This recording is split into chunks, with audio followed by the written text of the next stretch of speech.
I work for the Friends of Rookery, like Jess said. So there's two different entities that collaborate together, and our motto at the reserve is yours to explore, yours to enjoy, and yours to protect. We want to make sure that you go out there. It's public area for all of you, so you can go fishing, kayaking, boating, go to explore the boardwalk that we have. The only thing that has an admission fee is the learning center. Unlike national and state parks, this is area for you. But of course, we would like you to protect it and help us to spread the word so people know why it's important. And like I mentioned, there's two separate entities, the Friends of Rookery Bay and the Reserve. They both work very closely together doing separate things, while the Reserve focuses on doing education, conservation, research, and coastal training programs like this. The Friends of Rookery Bay is a 501c3 nonprofit organization that was established solely to support the Reserve. So our only job is to help them, and we do that through advocacy, outreach, volunteer recruitment, marketing, and fundraising. Because they are a state and federal agency, there's a lot of things and restrictions that they have that they're not allowed to do. So we, the Friends of Rookery Bay, are basically the public face for them. And since you have been to the Learning Center, probably you know this, but the reserve is 110,000 acres of water and land, which is about 40% of Collier County coastline. And both organizations have been working for over 40 years to protect that beautiful and important area there. So we are part of a national network of 30 reserves around the country. There's actually 3 on the works to be established as reserves as well. It's the power of this network that we have that we can raise our voice when we need to talk to our elected officials in Washington, D.C., and why is important the funding for all these estuaries and reserves around the country. They're critical. I don't know if you know this, but about 3/4 of the seafood that you eat at some point came from an estuary. So, and not only that, of course, they provide protection from storms, and they are part of a very important area because they're full of mangroves and marshes that have so many nutrients for so many critters, and a lot of different species like sea turtles and birds call this area home. They migrate here too. So there's a lot of different items that why it's important to protect them. And on the state level, the reserve partners with the Department of Environmental Protection, and they actually not only protect these 3 reserves and are in charge of these 3, but they're also in charge of a lot of other reserves and aquatic reserves around the state. So if you see the map there, it's about 4 million acres that they actually help protect. And they do that, of course, in collaboration with a lot of other organizations because it's not an easy task to protect all that area there. And I like to show this graphic because that just shows a little bit of the impact that the reserve has in the community, from educating a lot of visitors to protecting sea turtles and birds, and sampling water quality so that people can use the data. There's a lot of different things that they do. And for the few of you that didn't raise your hand that haven't been to the Learning Center, I highly encourage you to go. We have touch tank, aquariums, there's a trail in the back. One is actually 3, but 2 of them are primitive. We have an art exhibit that we change every 2 to 3 months. And we have volunteers that are there to give you an educational experience. So there's a lot to see there. And we offer a lot of different activities like boat and kayak tours. Our partner, Rising Tide Explorers, is they're only biologists, so all the tours are very educational and fun. We also do a lot of educational birthday parties for kids. And like I mentioned, the art exhibitions. There's one coming up soon with FGCU students. They are creating art specifically for Rookery Bay that has to do with our mission and what we do. And we have a lot of different lectures and classes throughout the year as well. So some of them painting and photography. We do birding workshops. There's forest bathing and wellness programs. We have the Lunch and Learns. There's one tomorrow. And we have some other special events as well. Some of them that are coming up, well, you are attending this lecture series, but there's one more left next week on Wednesday, Understanding Urban Tree Needs. We have a science night at the end of the month, and it's a good opportunity to engage with all our researchers and education team. We are gonna have a panel of experts talking about history. And our big community day is May 3rd. It's free for the public. So I invite you to come and invite your friends, your neighbors, your family. We have all our co-workers there just talking about what they do. And there's a lot of different activities throughout the day. And if you belong to a group or a community that would like to learn more about Rookery Bay, you can scan the QR code and we can come to you and give you a presentation more in depth about the history of the reserve and all the different things that we do there. And that, of course, is free of charge. Also, if you have an event that you would like us to participate at, we can bring a table with different things to talk about the Friends and the reserve. I'll just give a minute.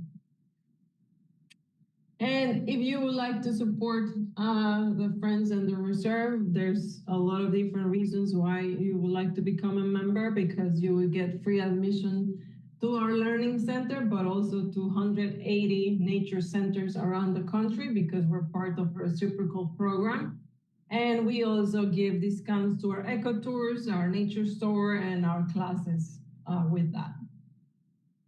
And how can you make a difference? Share with your family and friends, explore the reserve. There's so many different ways that you can do that. Attend a program or event like this, become a member or a volunteer, or if you know someone that is looking for volunteer opportunities, we're always recruiting. There's 110,000 acres and only 30 people on staff. So we have about 400 active volunteers that help us with all the things that we do there. And stay connected with us. Please follow us on social media. We are on Instagram and Facebook at Friends of Rookery Bay.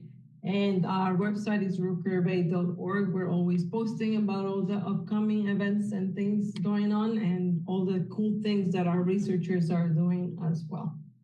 And with that, I will enjoy the lecture. We're going to get now into the meat and potatoes of everything, and I'm going to bring up Ryan. So Ryan is currently one of the commercial horticulture agents at IFAS, which is the Lucy grant, which is the office that is by the Collier County Fairgrounds on the Mockley Road. He is also the current acting interim director, so he has a lot going on, and we're very happy that he's here. So I'm going to let you take from me.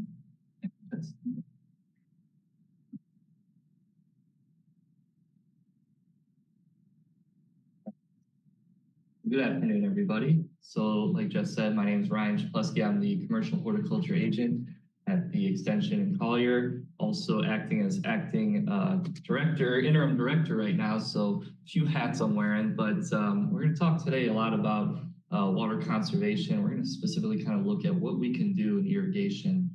There's a lot of things out there that can work.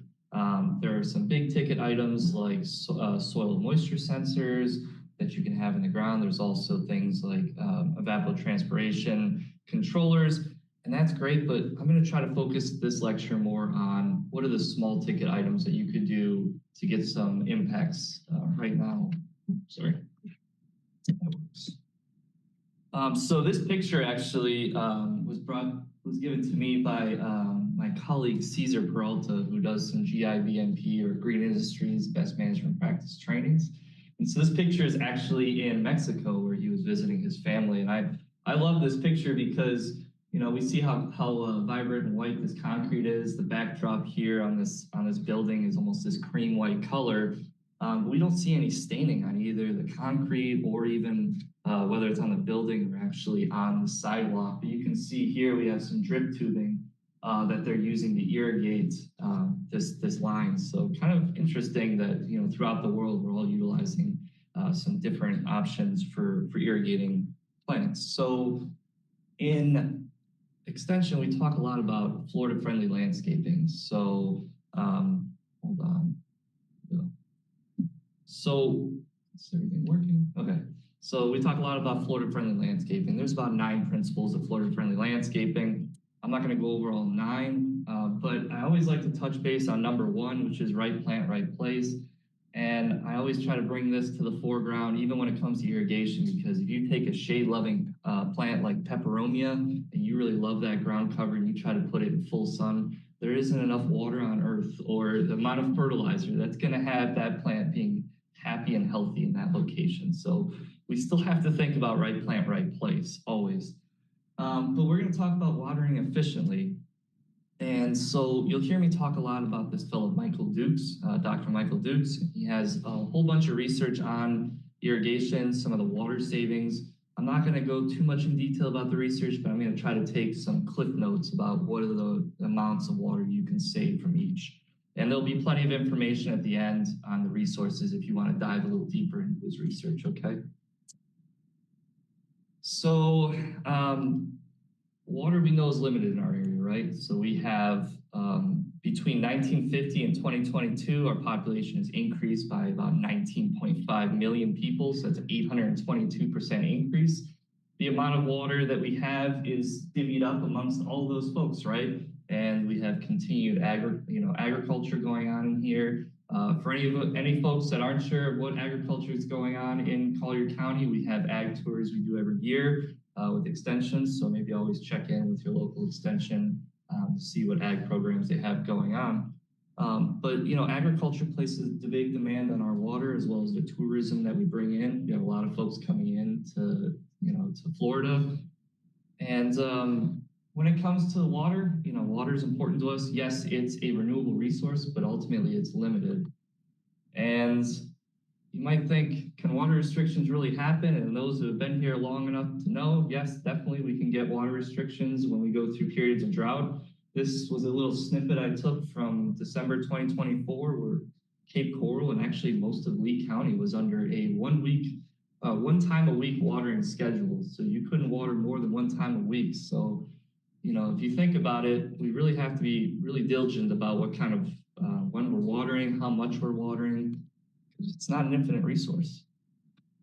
So this question comes to my inbox more than I would care to admit. When can I water? There's some information about that. If you check your local water management district, we'll see that the even numbered houses, usually Tuesday, Thursday, Saturday, odd numbers Monday, Wednesday, Monday, Wednesday, Saturday.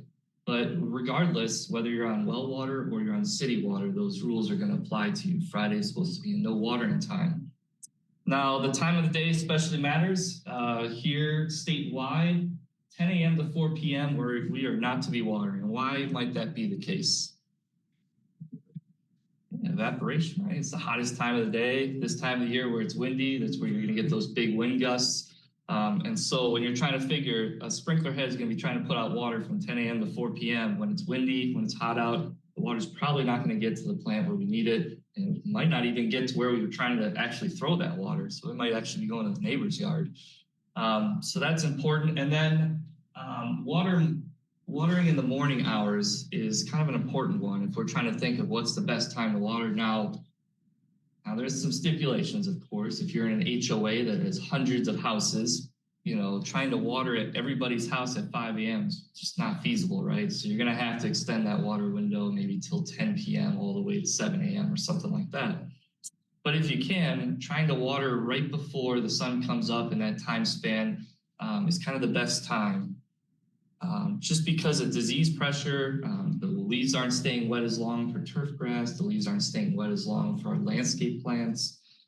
And so this actually came into one of my inboxes, and I actually visited this house. And so it was in the middle of summer.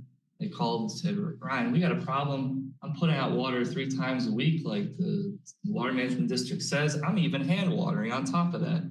But my turf is still brown. I don't know what's going on.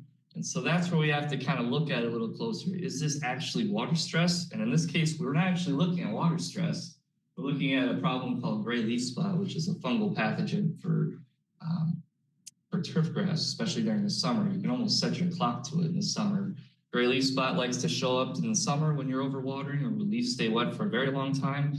And then large patch shows up in the winter time for those same situations. And so this is where we have to kind of make that distinguishing. Is this actually drought stress or is it not? So actually in this case, by them adding more water, utilizing more water, we're actually just exacerbating the fungal problem. So another question that comes in my inbox, how much do I irrigate?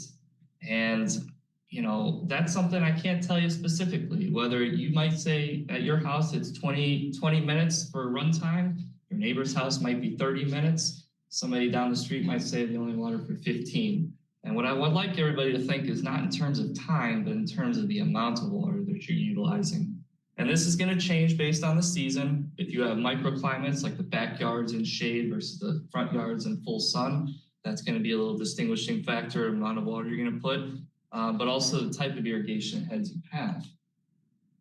So what the university recommends is about 1/2 inch to 3/4 inch of application of water per irrigation event. So you might be probably looking at me going, well, my timer doesn't work in terms of 1/2 inch.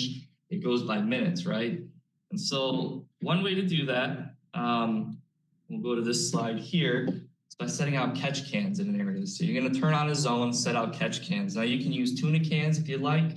You can use Tupperware if you got a lot of Tupperware, that works. I like to utilize these little cups you can get online. They're even have little graduated marks on them so you can tell how much water is being collected. You're going to run that irrigation zone for 15 minutes. Try to put maybe a dozen of these out in the zone, let it run for 15 minutes, collect that water in there. And from that, you're going to multiply it by 4 and you got your amount of water you're putting out in an hour. And from that, you can extrapolate what is 1/2 inch to 3/4 inch, how much time it actually takes for that particular zone. Okay, so that's a nice way to do it. Now, by just doing that, so in Michael Duke's study, his baseline house is watering 1 inch of water per irrigation event. By just switching to 1/2 inch to 3/4 inch, you're saving anywhere from 7,900 gallons to 15,000 gallons per 1,000 square feet in a calendar year. So you add up the amount of 1,000 square feet that you actually have in, say, your HOA, or even if you're on a couple acres, it starts to add up over time.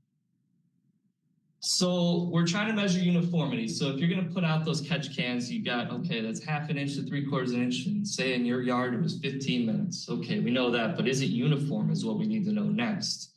And so we want to make sure that we have all of these catch cans. In a perfect world, all these cans would have 100% the exact same amount of water. Do we live in a perfect world? Not exactly, right? So we'll talk about where that percentage should be if you're trying to get a good, excellent distribution pattern. But then the next important part too is efficiency. So this picture here on the right, you can see we have a couple different sprinkler heads going off. We have turf rotors going off on the left side, and then on the right side, it's probably more than likely pop-ups. But you can see all this water that's ponding and going down the sidewalk. So this is where we have to look at efficiency. So if we put out 1/2 inch to 3/4 inch and say 15 minutes, but we are getting runoff, then we're not being efficient with the water too. So now we need to figure out, do we need to get a different nozzle size? Do we need to get different sprinkler heads to put out less water so that maybe 1/2 inch to 3/4 inch is being put out in 30 minutes or 45 minutes rather than 15, because 15 might have been too much for this turf area to hold that water and for that soil to actually absorb it, okay? So we have any questions on that so far? Figure we got a small group, we can ask questions as we go. So if something's coming up, you don't have to think about it till the very end. That helps, okay? All right, so when it comes to uniformity, again, we don't live in a perfect world. So we're looking for about anywhere from 80% to 75% for excellent uniformity. So if we have 80% of our cans out in that zone collecting the same amount, we've done our job. If we're underneath that, then we need to start looking at, is it the problem with the sprinkler spacing? Did somebody put some different nozzles in here that's throwing further or shorter than what was spec'd out to begin with? And so then we have to kind of put on our detective hats and do a little bit more digging. So, okay, so we saw that fungal gray leaf spot on that area that the stakeholder had thought that they were just underwatering. So what visual cues do you have if you're trying to figure out if your turf grass or if your landscape plants are in drought or in drought stress? So when it comes to turf grass, anybody here from up north? Okay, so when you're up north and you have your Kentucky bluegrass getting dry, it had that kind of purple hue to it, right? You'd almost look out in the backyard, have this purplish dark blue hue to it. Down here, it's slightly different, not too much, but it has more of a dull bluish gray color. So that's one indicator that your grass is a little dry. Another way is I like to do it. If you look in that area, you go ahead and walk over that section of turf grass. If the grass, after you walk through it, doesn't spring up slowly, if it just lays flat, this area is too dry. We need to go ahead and irrigate. And then the other cue is to look for the leaf blades. They're going to try to fold themselves in half, kind of not the long way, but the short way, if you will. So they're going to try to fold themselves in half so they're not transpiring as much. So that's their way of, that's one of their defense mechanisms to help keep themselves alive. Now, when it comes to landscape plants, your best friend is always the soil. And I always like to keep my little soil probe with me at all times. Anytime I go to a site visit or someone's house, I always bring one of these with me. Great tool. They're very inexpensive. You can find them almost anywhere. And so go ahead and take a sample near the root zone, pull that soil out. If you can make a ball or even a ribbon out of that soil, that's plenty of moisture. You're excellent. You don't have to water that area. You can go another night without watering. Now, if you pull up that soil, you pull it out of that soil probe and it's turning to dust and falling out of your hands, you can't make a ball out of it. That area is too dry, okay? And then I always tell folks for the indicator plants, always good to plant one wild coffee or Bahama coffee in your yard. It's a great plant to have. It's probably one of the first to start to wilt. So you can start to look for those cues in your backyard when you're looking for drought stress. All right. So you took the time, you figured out 1/2 inch to 3/4 of an inch in that zone. So you made a little, you have your landscape clock, or the landscape company is doing this, and they put that information in the clock. And they maybe even put a little Post-it note somewhere over here to remind them that 15 minutes was perfect for that zone. So now when it comes to summertime and wintertime, we need to kind of change our mindset. So maybe in summertime, you can go about 3 days a week, like South Florida Water Management District might tell you you can do. You're watering 3 times a week, but then you come into wintertime, we need to start dialing that back. You might be able to go 2 times a week with watering. And in Michael Duke's calculation, if you were to even change from 3 times a week to 2 times a week, even during wintertime, you're gonna go ahead and save about 10,000 gallons of water per 1,000 square feet in a calendar year. So again, some of these start to add up over time, especially in a large community. So you might wonder why you would change it. So during the summertime, this comes from Green Industries Best Management Handbook. You might see that during the summertime, so June, July, August, even May here, we have evapotranspiration rates. So anybody wondering what ET is? It's evaporation or loss of water from the soil that gets put back into our atmosphere, as well as transpiration from our plants. So the water that's lost from the plant, you couple that together, there's ET, so evapotranspiration. So during the summertime, evapotranspiration, you can see in this graph, is well over 1 inch. So that's what's actually being lost in a week from our plants and from the environment. So we need to try to put that back in to try to keep our plants alive. But during the wintertime, that ET is much, much further down. It's below 1 inch in a calendar week. So you can kind of take from that your watering during the summer is not going to be the same practice that you're going to be doing during the wintertime. So that's why I always tell folks, change your clocks or look at your clock, adjust that accordingly, whether it's 3 times a week during the summer, 2 times a week during the winter, and adjust it accordingly. So even in here, we try to show a graph where you can tell the grass or even most of our landscape plants during the summertime, we're getting much more growth than we are during the wintertime. So Michael Dukes also did a calculation where what if you tried to only resupply 60% of that evapotranspiration? Would we see water savings from that? And you would. It's roughly about 12,000 gallons and 1,000 square feet per calendar year. But I would suggest try that during the winter time, because during the summertime, it's a little tougher to do just because of how hot it is down here in Florida.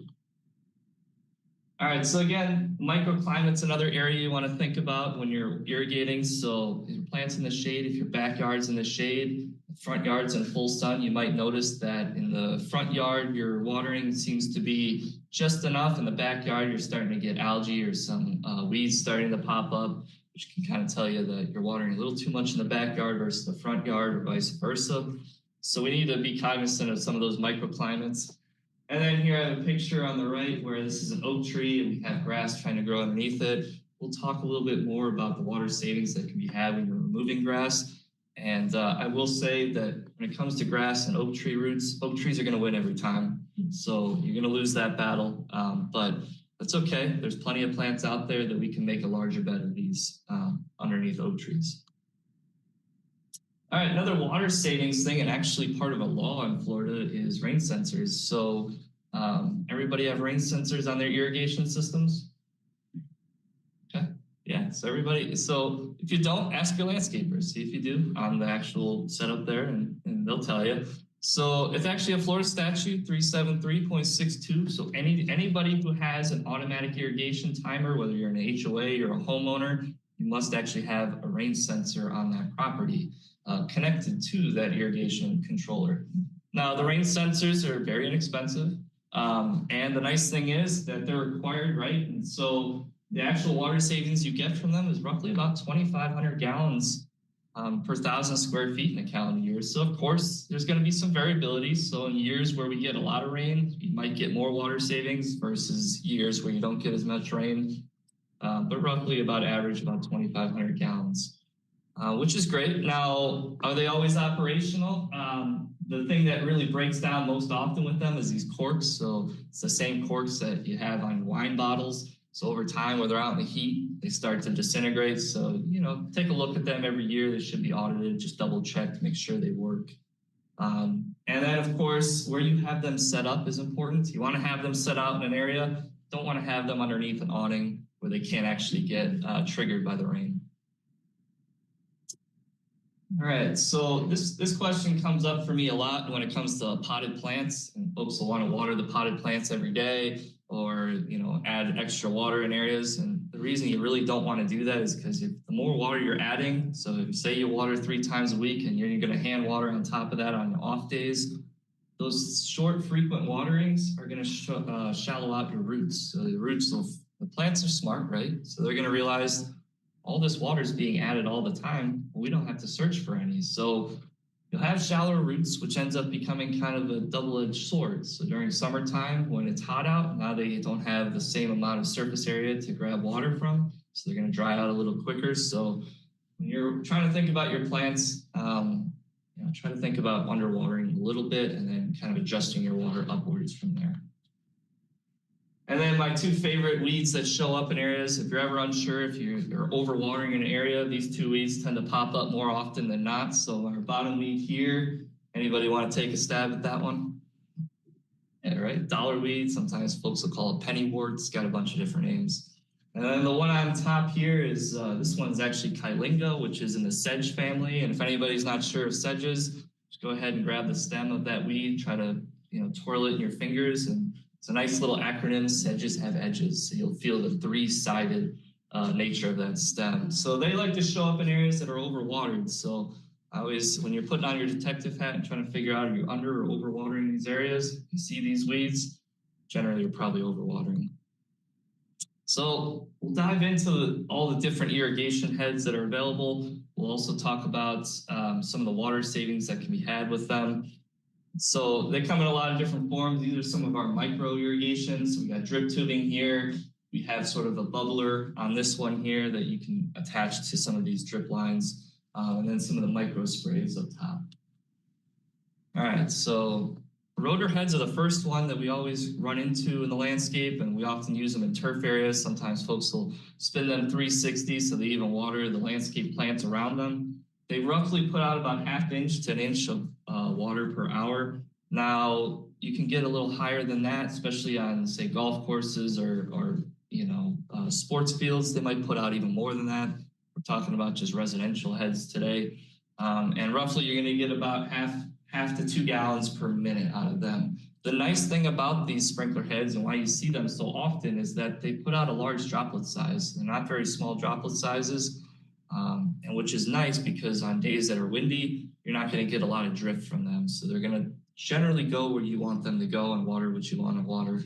They also cover large areas, and you can nicely interchange all of the little nozzles on them. This chart I took from the Orbit's website on their sprinkler heads, but as you can see, the radius can change drastically based on your pressure.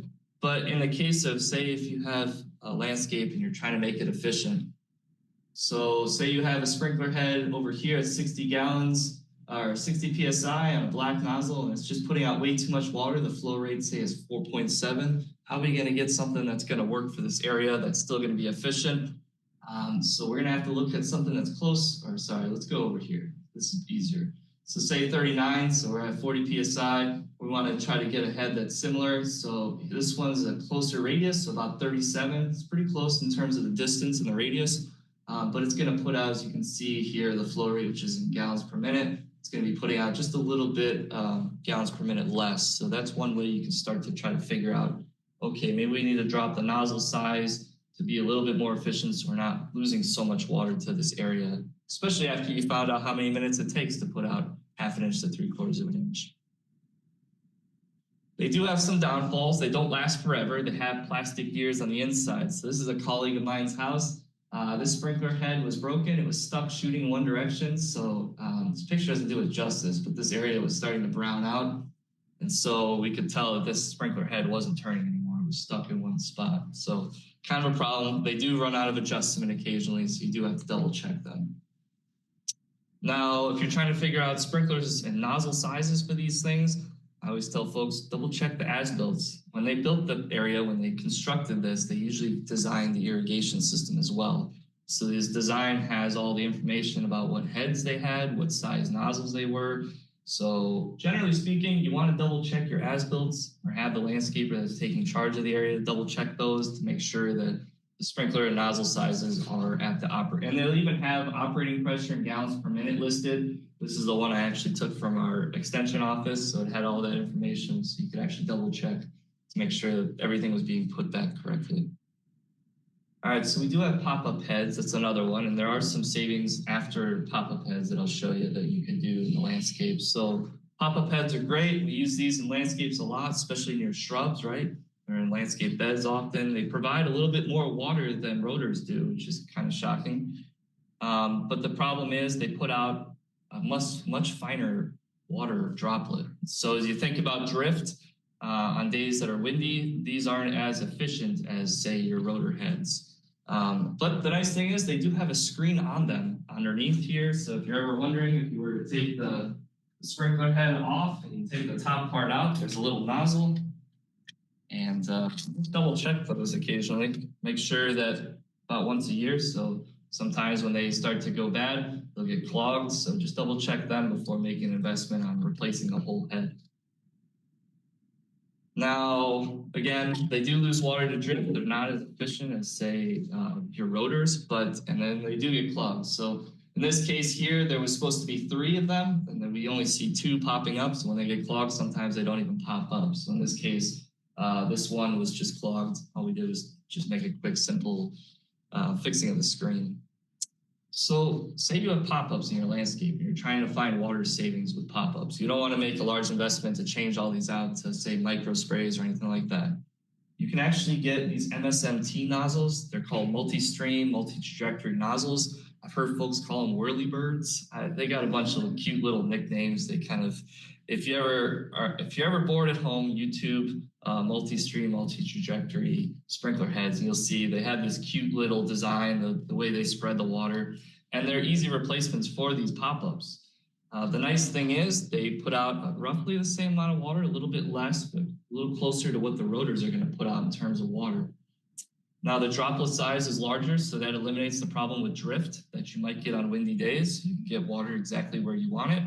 And the nice thing is, what we found too in that Michael Duke's research, was that you can actually save water if you were to just change out these pop-up nozzles to those MSMTs of roughly about 2,800 gallons per 1,000 square feet in a calendar year. So if you're looking for low investment changes, that's something that maybe an HOA should go ahead and do. All right, now we get into the world of micro sprays. There's a handful of them out there that you can choose from. Oftentimes they're used in small beds. I like to use them even at my house in, say, a little garden bed. They work well. They do have one caveat. They need pressure regulators. They can't operate at 60 PSI like a lot of these sprinkler heads do. They need to be at like 25 to 30 PSI or a little lower. If you were to try to run them at 60 PSI, you're more than likely going to blow them out of the ground or blow the tubing off of them. So buyer beware on that one. The regulators, they can be pretty simple looking. Like this is the one I took in my house for my garden bed. It's just a simple attachment to a hose, and you can go ahead and drop that pressure from 60 PSI to 25. Or the ones in the landscape. So say you want to change a landscape bed in your HOA from turf to something else. They would need to change out the valve to this one that has a pressure regulator on it. The nice thing is on the ones on the valve, you can kind of dial up or down based on your needs. So the nice thing about micro sprays, they get water exactly where you want it. And like I said, there's a variety of them. So if you're looking for a finer mist, there's ones like that. Or if you're looking for one that's similar to more of a bubbler that you would put in, say, a potted plant, there's plenty out there for you. Just gonna go to the next slide. There we go.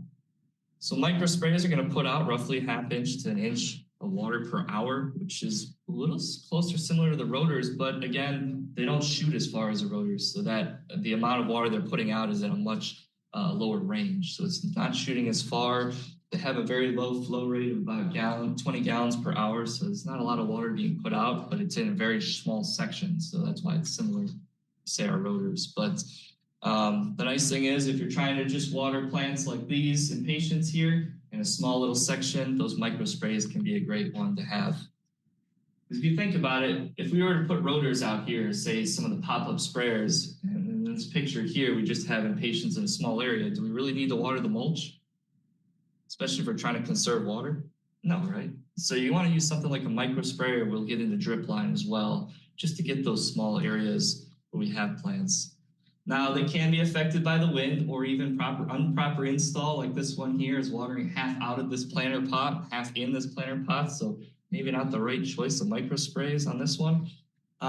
They can get clogged easily, so you do have to double check them. And then the worst part of all, those small tubes sometimes can get pulled out. So if you got kids running around, or at our extension office, I've installed some of these in our vanilla village area where we have a lot of vanilla plants. Some folks will kind of step off the path and then they might hit that tubing and pull it right out.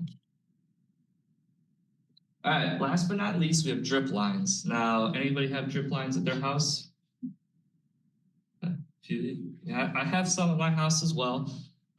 So there's a couple different varieties. You can get the regular drip tape where you have the punctured holes that water just where you want it to.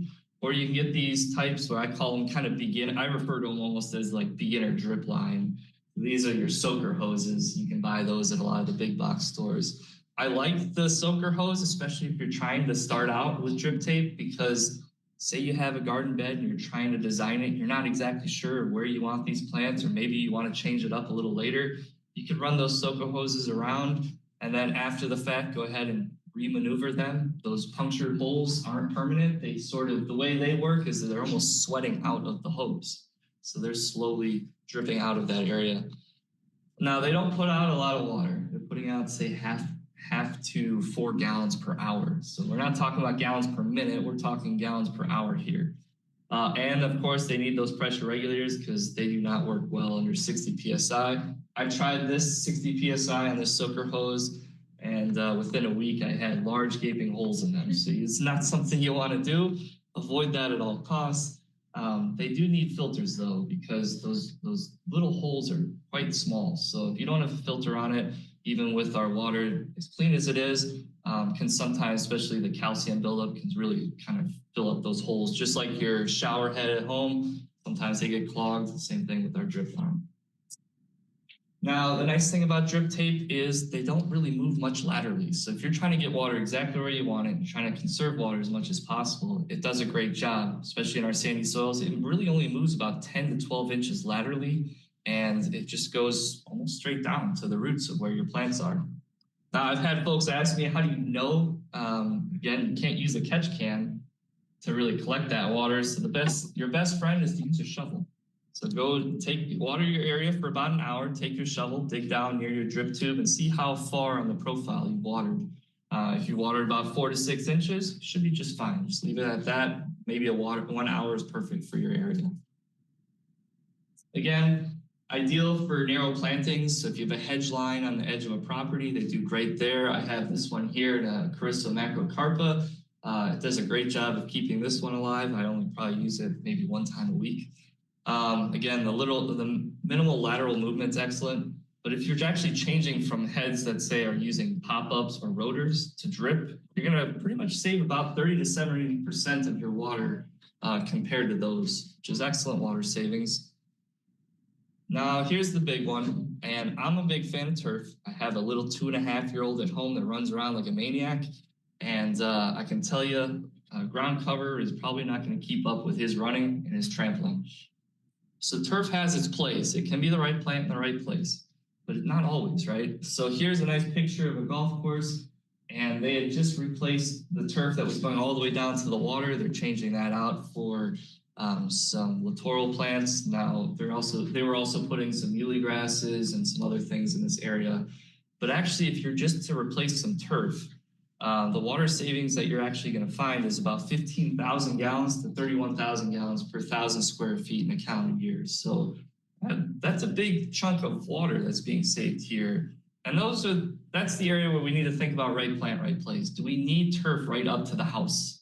Maybe not. Do we need turf in this case right up to the water's edge? Maybe not. Maybe we could do littoral plantings here. Or again, Dr. Gilman has some great pictures. Here's another tree here. You can see in the foreground, a lot of this turf is dying out. In this case, maybe turf isn't the right plant for this place. So let's go ahead and make that bed bigger. Go ahead and look at some of that 10,000 to 30,000 gallons of water savings that we could have here. All right, and then again, we see it in our medians. So I asked this question because I've always wondered. I couldn't help myself. So I asked Collier County, I said, why don't we ever use drip tape in the medians? And their answer was excellent, actually. They said, well, fire suppression.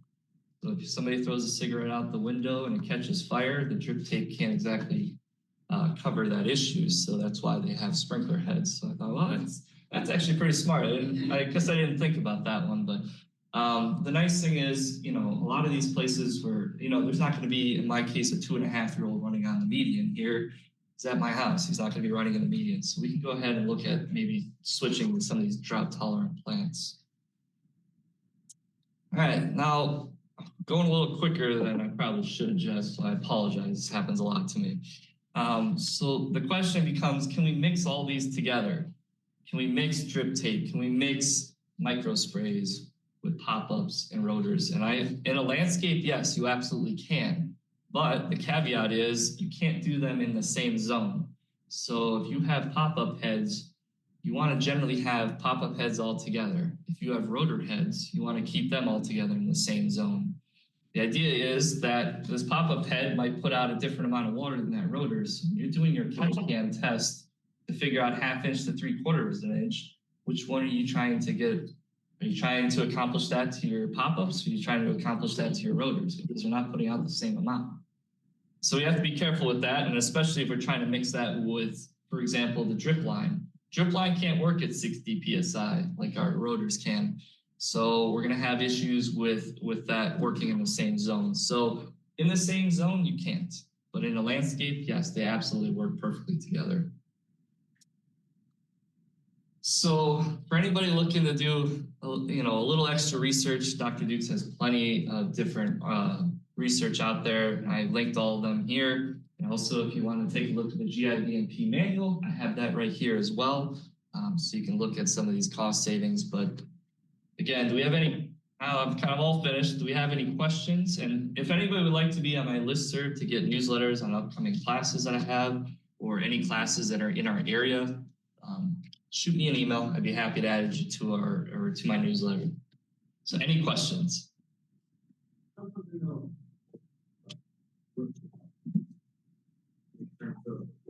could you water in Collier County more than 3 times a week with that? And I want to know if you work. But what would take your way? There seems to be a tendency in some parts where the landscaper and the irrigation people will work hand in hand. And it becomes an issue of right of solar or how to clean view flow filters, things like that. One's replacing the other one cleans them. Do you have any So the drip line, yes, you can water it the same as you would. You could run it 3 times a week. Remember, you're looking at the amount of time it's going to take is going to be different. So it's going to have to be on a different zone. And again, your shovel is going to be your best friend to see how long that is to water 4 to 6 inches of profile. So that's going to change. You could definitely do that. Now, a lot of landscape plants that utilize drip irrigation might not need it 3 times a week. So perfect example, folks that have like Simpson stopper as a hedge line, cocoa plum, they're very drought tolerant plants. And so you could probably get away with 1 time a week on them rather than 3 times a week. So you also have to kind of tailor it to the plant that you're watering. You can't just, you could definitely go 3 times a week, but that might not be what that cocoa plum or Simpson stopper needs. It might only need 1 time a week. And I guess what was that other part of the question? I apologize. You deal with irrigating.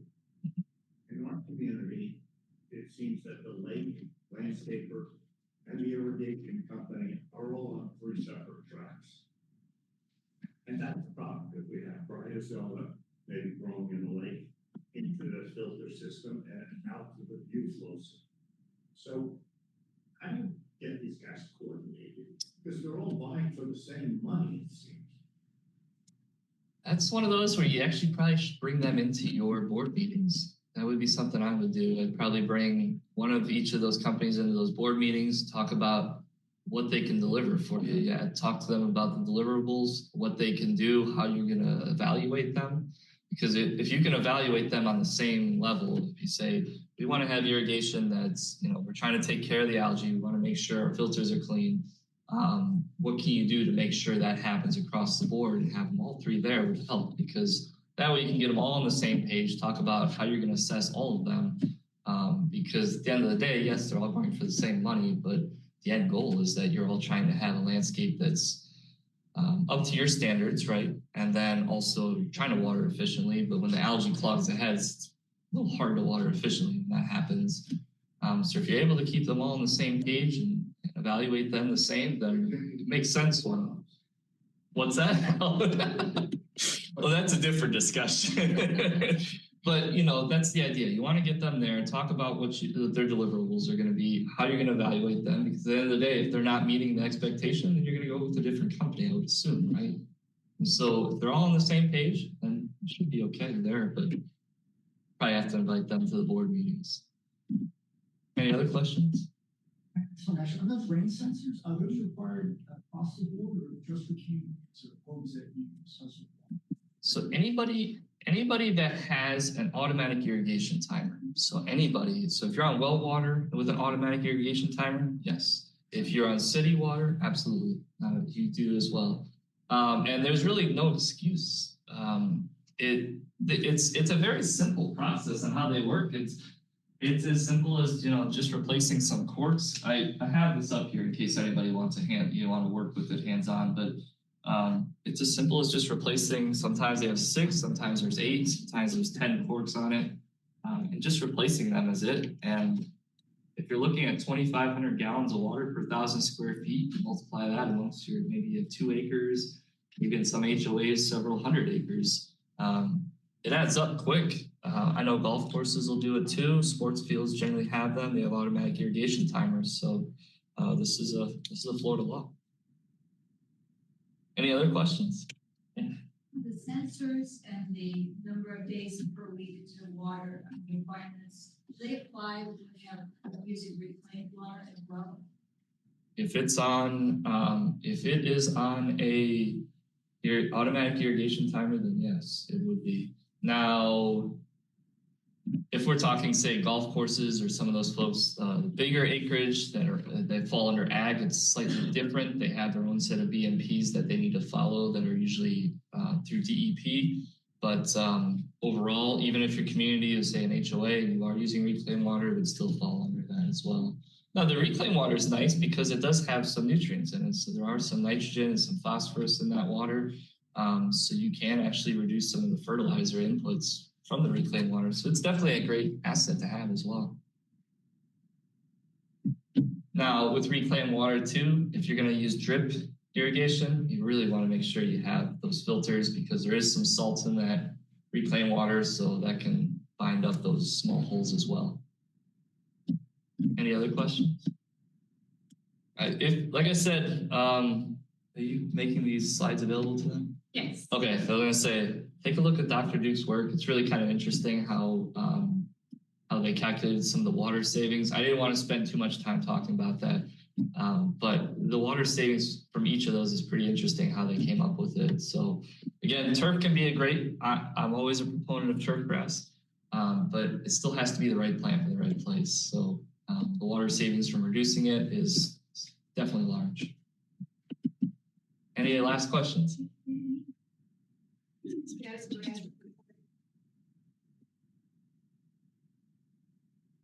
Yeah, absolutely. Turf grass that needs less water. Any kind of grass. Yeah, so turf grass that doesn't need as much water. Bahia grass is a turf grass type that doesn't need as much water. It will go dormant when it goes through periods of drought or during wintertime. So that's a good one to have. The St. Augustine varieties that are a dwarf type variety, they generally need a little less water than, say, flortams. So you're looking at palmetto, citra blue, those cultivars. They're dwarf types, so they don't grow as tall. So anybody wondering dwarf type, it just they don't grow as they don't get as elongated as our flortam St. Augustine. They generally stay shorter. They need a little less water inputs, but then also, you know, a lot of those ground covers are pretty drought tolerant. Perennial peanut, sunshine mimosa that we see in the medians, those are excellent when it comes to drought tolerance. Those would be the ones I guess I'd probably recommend. Great question. Any other questions if I have time?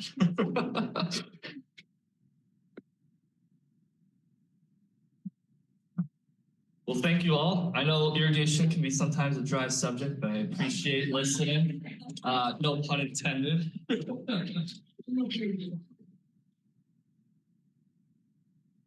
you so much, Ryan.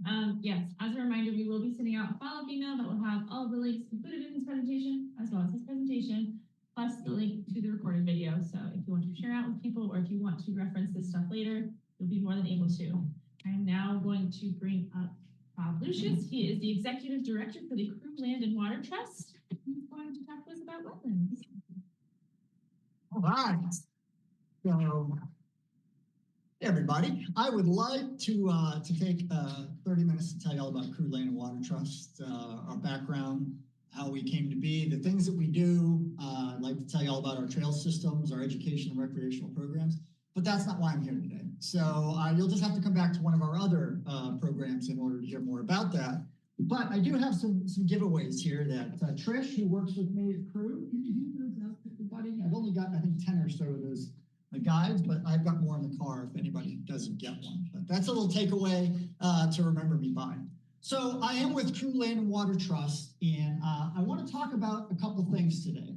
And basically, I'm going to work toward two final questions. And one of them has to do with conservation. I think it's probably something that we all appreciate. But I want to ask you, when we get to the end of this presentation, are we doing it the right way? And if not, is there something we can do a little bit better here in Collier County? And the other thing is, what about us specifically in terms of our community? So Ryan gave us some really great ideas about some of the things we can do in our community to enhance water conservation, to improve biodiversity, lots of other things that we can do in our community. But how does that relate to the overall bigger picture of conservation? So I want to start off with this. So this is Collier County on the left, when we're in Collier County right now, obviously. And over here on the right, I have a breakdown of all of the conservation areas in in Collier County. So we see that the county area is about 1,296,000 or so acres. And you can see how much of it is in conservation. And I'll tell you, if you ever go to the Board of County Commissioners around the time that Conservation Collier is proposing some new acquisitions, you will frequently hear them say that about 70% of Collier County is in conservation of one form or another. And that's true. And you can see the breakdown between local, state, federal, and private conservation areas. So you can see that the local, which basically is county and municipal parks and preserves, it's about 5,000 acres. And you see the lion's share of it, obviously, is in the federal and state. And that private piece is really things like Corkscrew Swamp Sanctuary, and even Crew Trust. We've got about 100 acres that we've got squirreled away south of Lake Trafford. So again, I want to point out that our population density is also quite low here. We got about 208 people per square mile here in Collier County. So almost 70% of Collier County is in some form of conservation. So right, woohoo, we're doing great. But hold on, let's pump the brakes a little bit before we get too excited, because this is Lee County. So Lee County obviously is substantially smaller than Collier County. It also has a much higher population density than Collier County. And yes, a much smaller area of Lee County is in conservation. But look at the distribution. The distribution is that the local, this is land that is put into conservation largely by Conservation 2020. Their corollary to our Conservation Collier program, 42,000 acres. So that's about 8 times more land put into conservation in Lee County than in Collier County. All right, so maybe it's a wash, right? Because almost 70% of Collier County is in conservation, Lee County about 21%. But let's break that down a little bit. So here's an image that shows essentially all of the conservation area in Southwest Florida. If I can figure this out. So you can see here that the brown represents federal. All here, we've got state aquatic preserves, right? We've got state lands, so Fakahatchee and Picayune. We've got private land out here. Here's Corkscrew Swamp Sanctuary. And then we got a bunch of these purple areas. Those are conservation easements. So private landowners that have a responsibility to maintain the ecological health of those areas. And then there's somebody who's a guarantor. So generally it is the South Florida Water Management District that keeps an eye on those properties, make sure those conservation easements are respected. And then you can see the local here. So it's actually, that correlates to the orange here. So you see up in Lee County, lots of big parcels up here. There's 6 Mile Cypress Slough. And here's Collier County. So you see all those big orange conservation lands here in Collier County? No, you don't, right? Because we don't. We have a lot of smaller ones because we've only got 5,000 acres. Now, I'm being a little bit funny, right? And that's not to denigrate our conservation program, because we have a fantastic conservation program here in Collier County. I'm suggesting, however, that we need to start thinking seriously about why we conserve land and what that means not only to our community as a whole, but to our communities, the ones that we live in. So I want to talk a little bit about CREW, the Corkscrew Regional Ecosystem Watershed, which is this area here. If any of you have ever been on Google Maps or your Apple Maps and you've zoomed out a little bit, you have probably seen this big blotchy green thing out here to the north of Collier County and to the south of Lee County, just overlapping those two counties, heading all the way out here to Lake Trafford. So this is I-75 and this is Corkscrew Road. This is State Road 82, County Road 82. 29, this is Immokalee Road, Bonita Beach Road, and so this is CREW. So when I ask people to look at this and tell me what they see in this big green blotch, it's a bit of a Rorschach test. I know you're all familiar with Rorschach, right? Hans Rorschach created the ink blotch test back in the 1920s, 1930s. So what do you see? What do you see in that big green blotch? A what? An arch. All right. Can we get him some help, please? Can we get him some therapy? No, I wasn't looking for anything that specific, but like a lot of people look at this. and they see room for development. And indeed, there is a lot of development going on. And we can't argue the fact that we have a lot of people moving to Southwest Florida, and they need places to live and places to shop, and they need schools and hospitals and shopping malls and all those sorts of things, and roads to get from home to work, et cetera. So yeah, a lot of people see that big green blotch out there and they go, well, shoot, yeah, that's land for development. Okay. Some people look at it and they say, well, there's lots of opportunities there for recreation. There's biking, hiking, birding, and photography, and lots of other things that can be done out there. And in fact, we do have 40 plus miles of hiking trails just within the crew management area that Crew Trust manages. We've got primitive camping sites. We've got lots of things to enjoy out there. So naturally, a lot of people look at that green blotch and they see recreation. And then some people see room for habitats, right? Biodiversity conservation. And indeed, Crew, that big green blotch, has nearly 500 native plant species represented out there, more than 500 native animal species. And that includes, by the way, 33 listed native plant species and 15 listed native animal species. And not just the Florida panther, but the Everglades snail kite, the big Cypress fox squirrel. We got the Florida bonneted bat. On the plant side, we've got the southern frog fruit. We got all kinds of stuff out there, right? So lots of area for habitats, for biodiversity. Some people look at that green blotch and they see that. And then some people say, it's just a big green blotch, leave it alone, for crying out loud, right? Because some things have a right to exist for their own sake. And maybe when some people see that green blotch, they think, all right, well, just leave it be. Why can't we just leave some area the way that it is? And all those perspectives have validity, right? And we have to find a way to bridge all those perspectives. And the question is, in our conservation mindset, why is it important to conserve land like that? And not just keep what we have, but to keep conserving land. Is there a valid rationale for it? So I want to point this out. So these are from the general management plan for the Crew management area, which represents about 28,000 acres within Crew. And I know you can't read this here, but basically what you're seeing here are different natural communities. So for example, this big area here, that's sort of a ugly green, right? That's a marsh. That's a marsh area, right? And then around the edges, we've got freshwater forested wetlands over here. Essentially, the Plattsburgh Rookery swamp with the cypress and maple swamp, and we have pine flatwoods, both wet and mesic, and we've got lots of other natural communities, and they all are different, right? Because that's what a natural community is. It's an assemblage of different plants, the animals living out there, the environmental characteristics, and they're unique and they're different, and they all are interdependent. So another way to think about that is, of course, as an ecosystem, right? And ecosystems are, of course, all the living things, the plants, the animals, the fungi, the microorganisms, all the environmental characteristics that make that area special. So how much sunlight, how much precipitation, the soil characteristics, of course, the pH, the topography, the hydrology, all those things make each ecosystem different and important.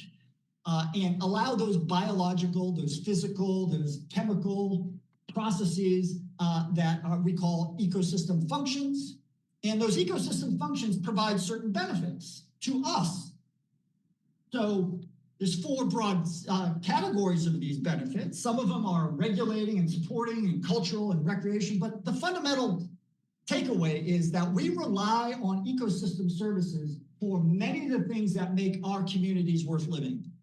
The water that we pull out of the ground is an ecosystem service.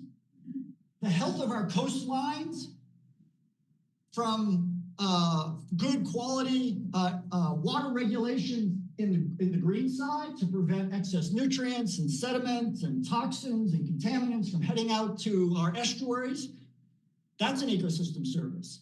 The recreation is an ecosystem service. All these things operate in the background and we never think about them. So when Conservation Collier comes up for an acquisition piece, most people say, well, I want to protect the panther, and the panther is vitally important. But very few people think about the other things that these conserved lands do for our communities. But that's where Crew comes in. Because Crew, we have lots of different natural communities out there, lots of different ecosystems, and they all provide certain functions that we knew way back in the 80s were going to be essential to our growing community. We have sawgrass marshes, we have cypress and maple swamps, we've got palmetto and wet prairies, we've got hardwood hammocks, hydric and mesic flatwoods, and we even have riparian and lacustrine ecosystems out there. And they all serve particular functions that are operating every day, every week, every month, every year in the background of our lives. And most people pay no attention to them whatsoever. But it's a system. And Crew is a system. And the reason since the 1980s that we have been so passionate about trying to conserve as much land out there as possible, to restoring the wetlands of this area, is because these systems are part of bigger systems. And without these systems functioning properly, we start to have a breakdown in our quality of life here in Collier County and Lee County, and we start to have a breakdown in our economy as well. And when one of these systems breaks and goes away, it brings the whole system into a degraded state. And that is something we cannot abide here in Collier County because we will pay for it in the long run. So I'm going to talk about three particular water-related services, ecosystem services that Crew provides, that the wetlands of Crew provides. So the first one is the stormwater control and risk mitigation. And you probably can think about these in terms of how your communities mimic this natural infrastructure, right? Because all of our communities have stormwater control functions, right? We build that built infrastructure, and it's intended to mimic what the natural ecosystems provide. And of course, it doesn't do nearly as well in many cases, but it tries to get to that level of performance. So up here, this is Crew. And this is the direction of sheet flow in Crew. As water falls on the land, generally through precipitation, it starts to move downhill from up here, which is a much higher elevation, even here in Florida, and it's finding its way to lower elevation. And of course, some of it finds its way down through Rookery Swamp and Camp Kia Strand into the canal systems, and eventually it'll find its way into Fakahatchee and Picayune, and then out through the 10,000 Islands. And some of it makes its way down here to Flint Penn Strand, and it will get dumped into the Kiel Canal, and then eventually find its way out through the Imperial River or Spring Creek, or even up here into Estero River. On a normal rainstorm, it flows just nice, right? Nobody's got to worry about the Imperial River overflowing. Nobody's got to worry about any of our communities getting flooded out. But when we have an event like Irma or Ian, and when a lot of waters drop, not just in our community, but further up north, that water eventually sheet flows its way to us. And unless there's some place to hold that water, it is all going to rush headlong into our river systems and canal systems, and it's going to find its way out into our estuaries and into the Gulf, bringing everything along with it, all those sediments, all those excess nutrients, all the other contaminants, the roadway waste, all that stuff is going to be swept into those rivers and canals and brought out into our estuaries and Gulf. And that's obviously not a good thing. It's not a good thing when we care about the health of our tourism industry and our fishery industry, and just for its own sake, the health of our coastline. So up here we see, of course, flooding from the actually this was just after Irma. So this was Hurricane Irma flooding in Bonita Springs. And this right here is a 5,000 acre marsh out at Crew, up in the northeast corner of Crew, 5,000 acres. So if you think about the fact that 1 acre of wetland can store about 1 to 1.5 million gallons of stormwater, and you take a 5,000 acre marsh like this, you're talking about 1.6 billion gallons of water can be stored in that marsh. And that's just 1 acre foot. I've been out there after Irma and Ian, and it's been 3 feet deep in the marsh. So it holds a vast amount of water out there. And it holds it and releases it slowly through various processes so that by the time it reaches down here and down here, we've already started to see the ability of these communities being able to deal with the rising floodwaters in the Imperial River. But we don't want those rivers to crest. So holding it longer is essential to the health of our communities here. So this right here is Flint Penn Strand. That's this area right here. And this was 7 days after Hurricane Ian. 2 feet depth out there. That again is water being held. So when we think about those lands out there and we think, well, of course, we want to have, room for panthers and snail kites and things like that. And obviously we love panthers and snail kites. We're actually protecting ourselves when we are preserving wetlands out there to hold the stormwater. So Crew Trust was founded in part to ensure that this land is protected, those wetlands are protected to protect our communities.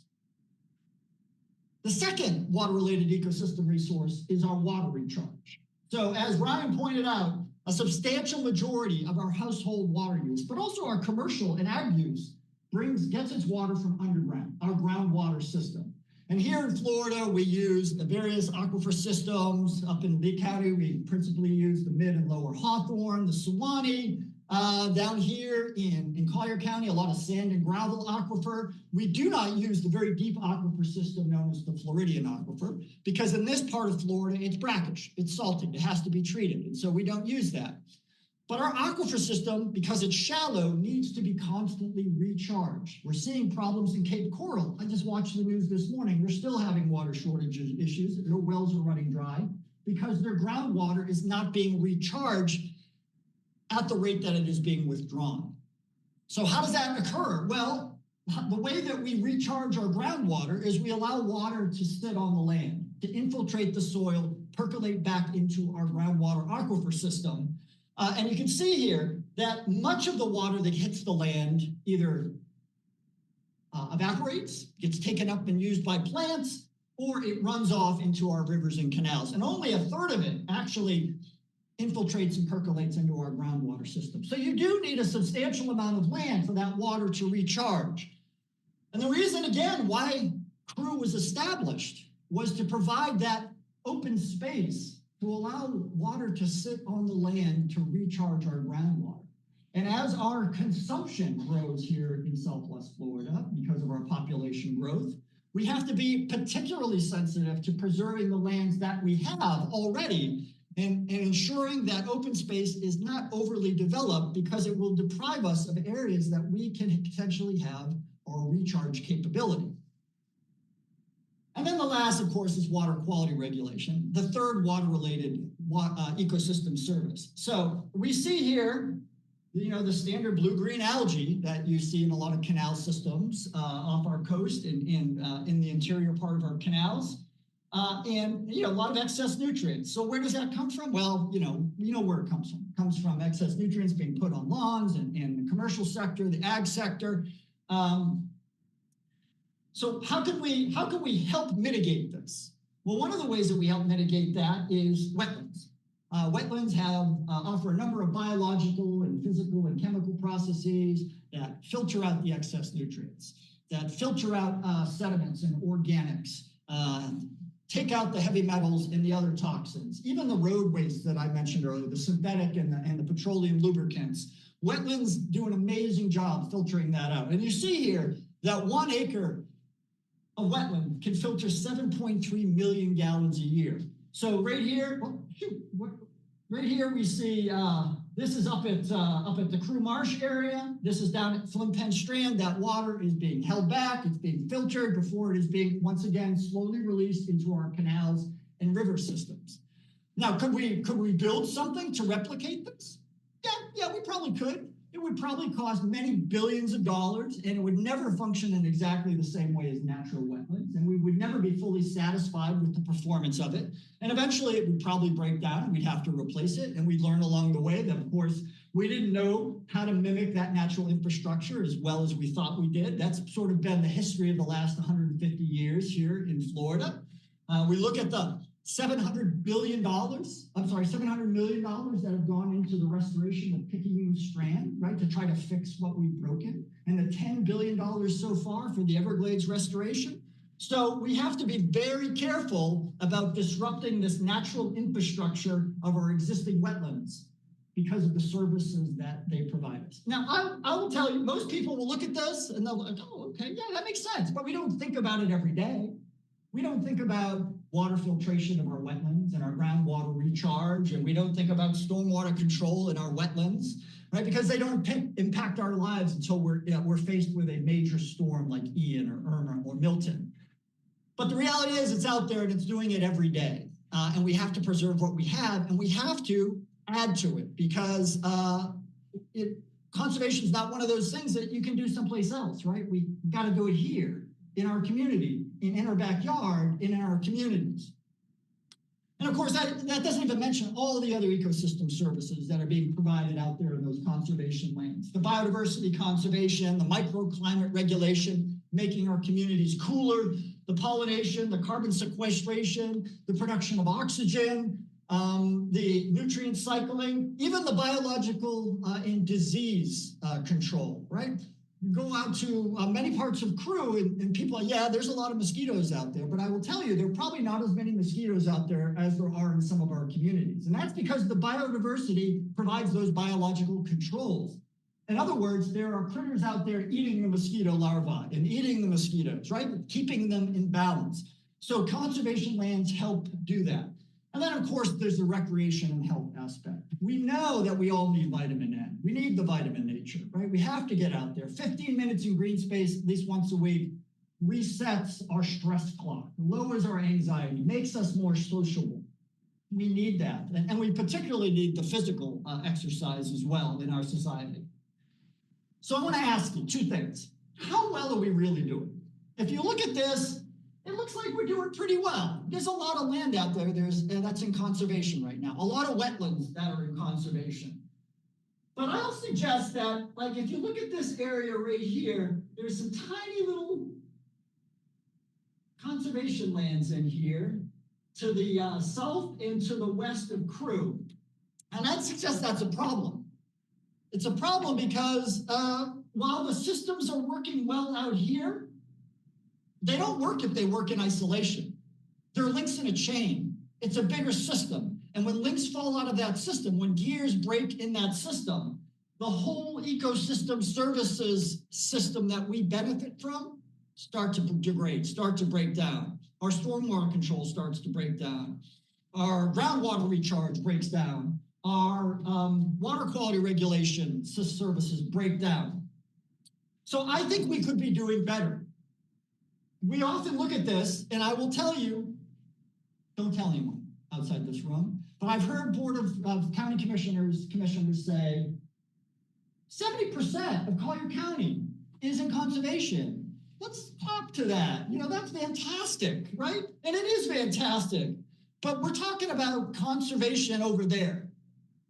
And while these lands are important and they provide important functions to the Everglades and the 10,000 islands and for habitat preservation and biodiversity conservation, when it comes to your water and water quality up here and stormwater control, this isn't helping you.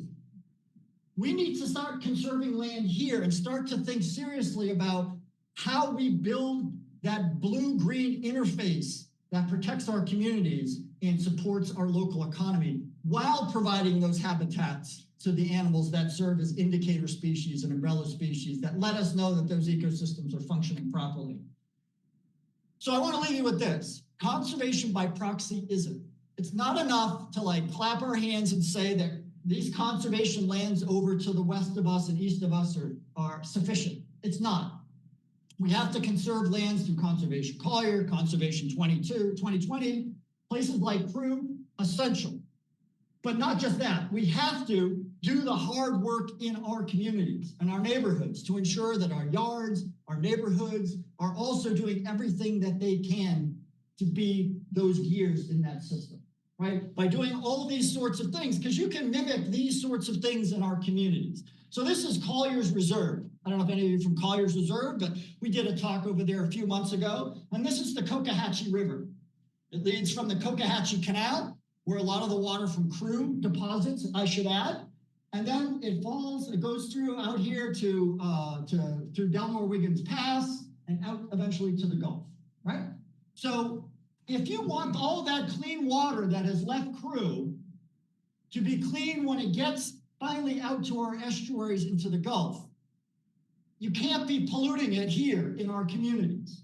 You've got to protect it, right? Because that's the breaking point right there. That's the linchpin to ensure that that blue-green interface is functioning properly. So things like Ryan talked about, that water conservation, all the other things that communities can do to ensure that we are mimicking that natural infrastructure to the extent possible, to extend those ecosystem services to ensure that what is happening over there, we get the benefits here, and then we maintain and sustain those for future generations. It has to start in our communities as well.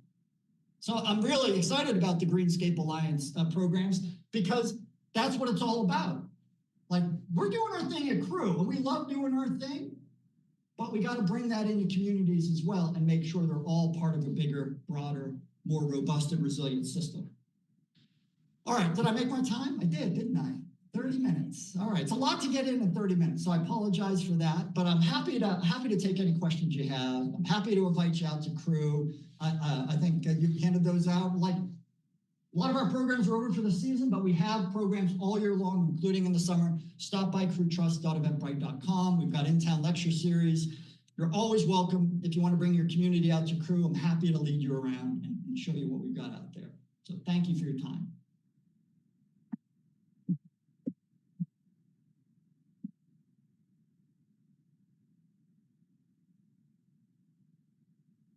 Yes, ma'am. I'm not very well versed in the subject, but I understood that if a development goes in and they want to approach it on some protected land or sensitive land, Okay. that they can they can mitigate. Yes. Now, Don't get me going on that. No, you're right. So a developer has three options. So in some cases, a developer would say, well, we're going to mitigate land. So a lot of times, let's just say a former agricultural field. They're going to come in and they're going to restore part of that land to wetlands, right? Natural habitats, right? And those will provide ecosystem services, right? And they'll link to other ecosystem services that are provided in other ecosystems that may be in conserved lands.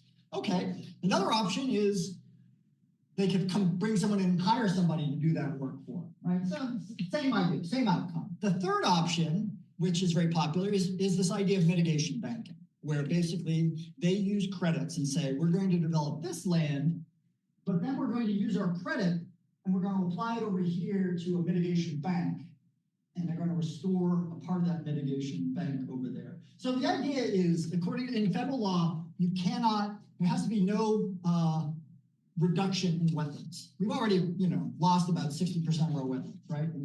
So we don't want to get rid of any more wetlands. So if you're going to destroy wetlands here, you got to create wetlands here. Fair enough, right? Except our mitigation banks, there's two of them right now, right? There's one up in Lee County that is a semi-terrestrial aquatic, so it's coastal mitigation. And then there's the Corkscrew Mitigation Bank, which is just north of Corkscrew Road, just south of the airport. So those are the two that are active in Southwest Florida. So if you're developing in an area and you're impacting the ecosystems, that would have that ripple effect on the communities around it, right? So let's just say stormwater control or aquifer recharge or habitat conservation. Effectively, what you're saying is we're going to move those things elsewhere from our backyard. So the mitigation banking concerns me a little bit, because if it's not in our backyard, then as a community, we're not entirely benefiting from the sustainment of those ecosystem services that we rely upon, right? They could be in somebody else's backyard at that point. But there's not that many mitigation banks. There's only two here in Southwest Florida. So what a lot of developers do is to restore lands in their development. So most of our communities have done that, right? They've created wetlands or created preserves in your communities in order to offset development elsewhere in the community. Is that ideal? In some cases, it may be the best deal. Right? In some cases, we're already talking about severely degraded acreage. Right?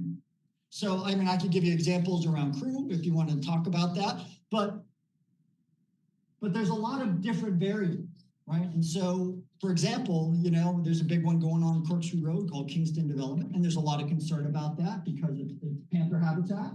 And that company has a plan to construct a lot of wetlands in an area that, you know, was designated for mining and was agriculture prior to that. So there's some definite benefits, but there's some definite disadvantages as well. And then how does a community bridge that? Well, that's for the community to decide, hopefully, and there's a voice to do that. But we only get there if we understand all of the things that are at stake, and we're not too focused on one of them. We got to take a holistic view of the area as a system. So if they consistently take a portion of their land and restore it, that's not good enough, really, to continue forward with the future and feel okay. Well, I'll give you an example. So Alico, you know Alico, you're familiar with Alico, the company. So north of the Crew Marsh area, there is an old citrus grove. And it was designated, I have a picture here, it was designated for a mine called the Lost Grove Mine. Yeah. So it's right up here. This is an old defunct citrus grove. They wanted to turn into a mine. The mine application was denied. So Alico was now building 2 communities there. And they're fairly large communities. And I will say they have developed a fairly robust biodiversity conservation plan that includes wildlife crossings, a very large panther corridor, almost a mile wide, that would connect this area here up to the OK Slough area up here, where one doesn't exist right now. But like one of the benefits for us is this is a big marsh, and this marsh is being infested by Carolina willow, which is a particular plant that is choking off our marsh. And there's some speculation that one of the reasons the willow has gained a foothold here is because we are getting water inflows from those defunct citrus farms that, by the way, have been grandfathered in. So because those ag grandfathered clauses allow them to discharge their outflows into the Crew Marsh, there's nothing we can do about it. But if they develop this area and build their natural wetlands as intended, that grandfathered clause goes away, right? And so we will begin to be able to restore this marsh and deal with the willows through mitigation in ways that would not be effective, cost effective, or probably effective otherwise, if those inflows were to continue. So there's some benefits, right? Even as there's traffic concerns and lots of other concerns about, population growth and all those things, and water, withdrawal. So yeah, there's no clear solution, but you got to be clear-eyed about what we want. And that includes those things that we don't think about all the time that we need to start thinking about, because as I said, our well-being of our neighborhoods and our schools and businesses depend on this functioning properly and being effectively linked to our coastal ecosystems as well. All right. Well, thank you for your time and attention.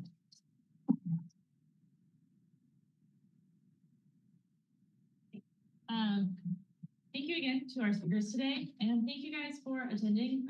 We talked about it a little bit throughout the talk and through everything. It is concerned citizens like you guys who really help us make the change. Unfortunately, we're not always invited to HOA board meetings or to commissioner meetings.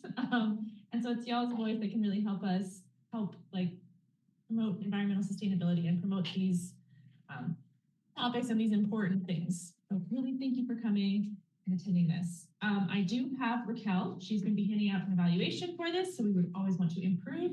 And again, it is to help us figure out what topics are important to you guys.